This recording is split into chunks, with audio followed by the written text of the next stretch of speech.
thank you guys for coming over and joining us for Love it. this little Advent kind of candle ceremony thing that we've been introducing into our family for just this year. Yay. As you can imagine, it gets a little crazy Yeah. with kids, but it's also a way for us to kind of center ourselves on some things that are about this season. Some of the ideas that we learn about in this season. Some of the ideas that we've been talking about for the last 4 weeks. Love, joy, peace, and hope. And so I'll just kind of go into this, and then Blair, I know you can kind of say some things about candles or how you want to roll with it. But Ophi, this is your favorite part, isn't it? When we light these candles. All right. So the first candle, First candle is pink. you do like the pink candle. Yeah, we haven't lit that one yet though. It's coming. So the first candle that we light is the candle of hope. And this candle, it's the first Sunday of Advent, and it leads us to anticipate the birth of Christ, but also to celebrate the beginning of a new season, and it's purple. I don't really understand all the colors. Blair, maybe you might know more about the colors at this point. I read about some of it. This is not a tradition that Tracy and I have practiced. I heard you guys were doing it. I was curious. We've had a few conversations.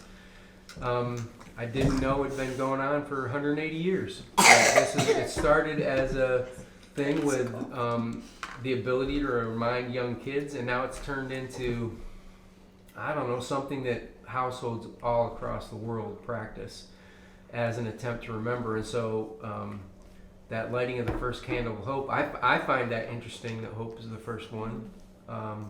I've taught on Christmas, I don't know how many years, well, a lot of years. And I have saved hope for the last week every time. And I find it interesting that they start with hope. And I think it might have to do with some stuff that we talked about this year, where it's really, hope is found in those words of Jesus, the truth of, this is a person I trust, and because of that, you start the season with a sense of hope. You don't end it. I think that's pretty cool. I didn't know that because, again, I wasn't familiar with this, but I really like that. Yeah. I don't know.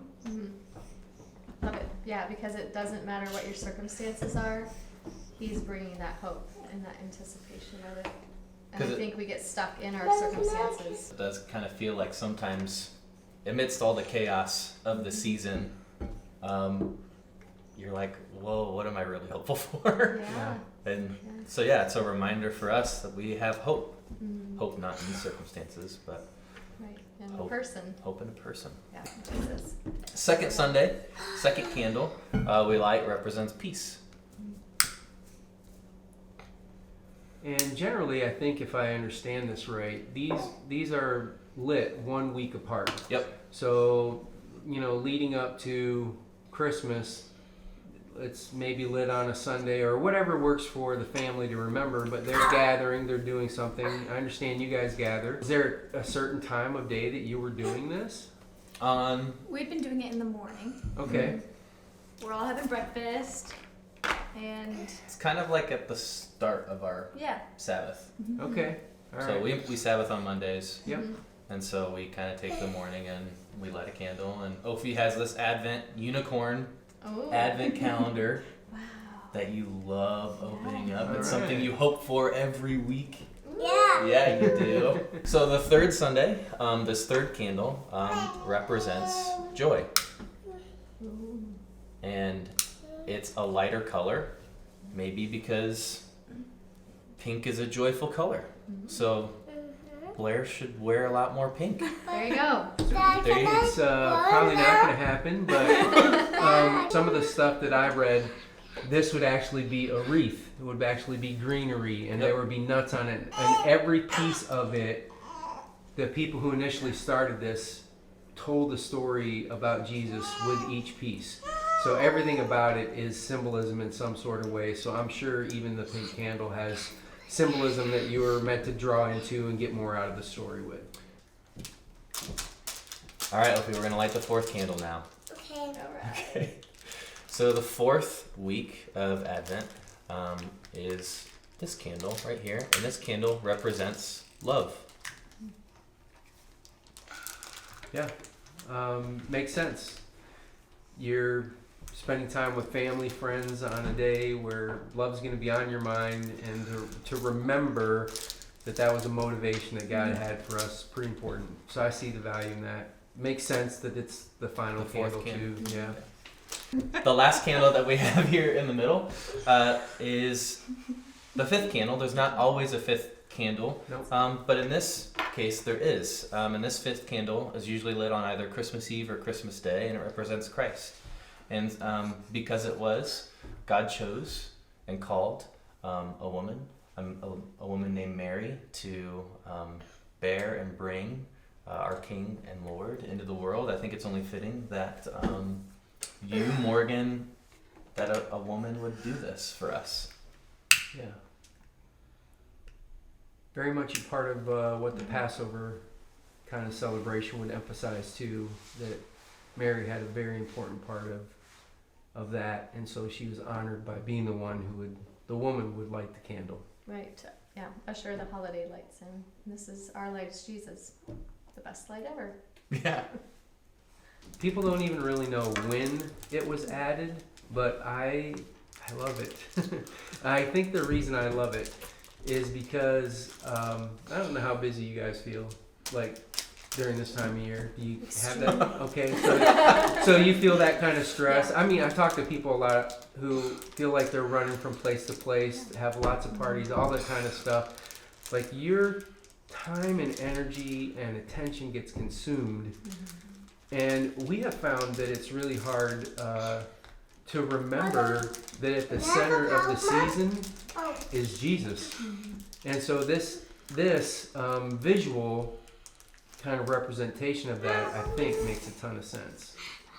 And it's 9 out of 10 Americans are more stressed during the holidays, right? Or they're at least stressed about something additionally Yeah. than they are in their normal lives. Yeah, Yeah. that makes sense. So there's definitely something to that. I mean, whether it's finances because you're thinking about all the gifts that you've got to get, or it's, well, how am I going to host? Yeah. Where are we going to host? What's it going to look like? Oh, I have to see that cousin or that aunt or uncle or... Yeah, our couple small group, we sat and listened to them describe all the places that they had to go, and like they're trying to satisfy all of their families by doing stuff. Yeah. And what it's created for them is just a lot of chaos at this time of year that they wouldn't normally have, but it's expected. They're trying to do it. They're trying to honor people, but it's hard. It's hard to remember that at the core of all of these things that we're celebrating is this person of Jesus, Yeah. this birth. And so I think anything that helps us remember that is worth considering. Well, thanks for joining us in our home for this. Yeah. So I know it wasn't something you guys did. It wasn't something we ever did growing up, and it's been new for us trying to figure out how to navigate it with littles. But Yeah. I think the way you For said sure. it, that makes sense. Like we're just trying to figure out how to really embrace, Not get lost. not get lost, Yes. embrace like Yeah. all of these like love, joy, peace, and hope. Yeah. When this is the season of that Yeah. Yeah, when and the reason for it. That's like Yeah, I think there's value in us starting something like this at our house, even if it's just the two of us. Yeah.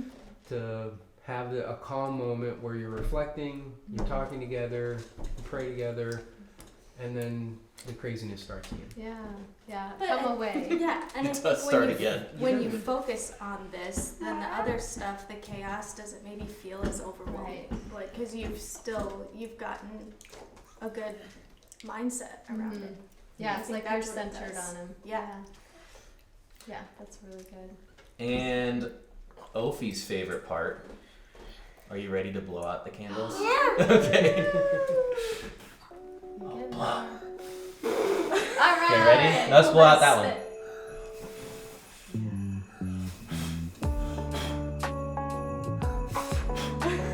You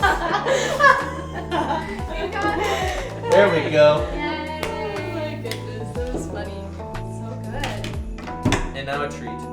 This is something that maybe you could just pause today and make sure that you remember in some way what's at the center for all of these things that you're enjoying today and will this whole week with family, friends, that at the center of it is Jesus. And if you can remember that, all this celebration kind of makes sense.